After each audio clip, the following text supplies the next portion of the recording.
XHS Entertainment.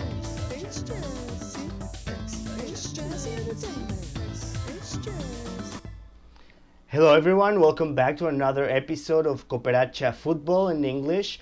I'm Jesse Silva Zacarias. We're streaming live from Pilsen, Chicago. With us again, Alex Herrerias. How you doing, Alex?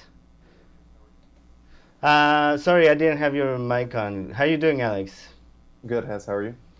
Great. Thanks. So we'll be talking about Premier League, how they're pushing the end of the season by playing it, and how Ligue 1 in France have already declared who is the champion. The other what decision that was brought to the table, I mean, as an example, was the Dutch or the Netherlander League, Eredivisie.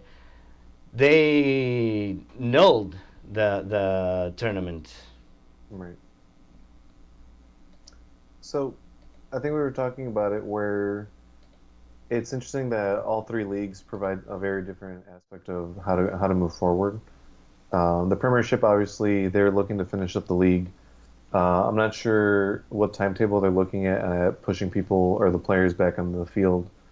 I know they're talking about going back into training and finding preventative measures.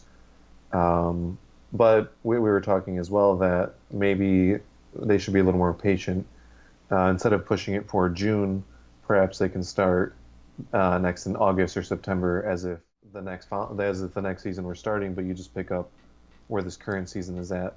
That'd be one option. You mentioned the League One. They have already called the league PSG crowned champ again. They're already more than 10 points ahead, so that gives you a contrast as to, you can take both routes, but then League One ran into a couple of issues with lawsuits being filed because of unfair conduct, supposedly because of this choice to end the season a little earlier. Yeah, I mean, it was only fair. Olympique Lyon, I think it's a little out of place, what they're trying to pull. Because, I mean, trying to compete against a pandemic, that's kind of a little ridiculous. Yeah. But they're saying they're losing dozens of millions of dollars in damages.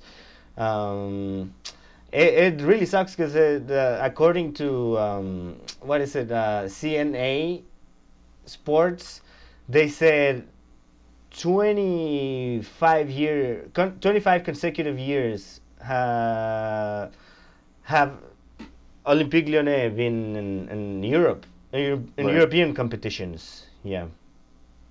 And that's the thing is you have someone, I think right now that they were obviously not in the top four by any means, but they were in that contention spot where for a club that's of their size and smaller, that's a lot of money on the line. I know we can easily point fingers and say, well, maybe they should have, budgeted a little better, but I mean, no one can expect something like this to happen. And we see it all over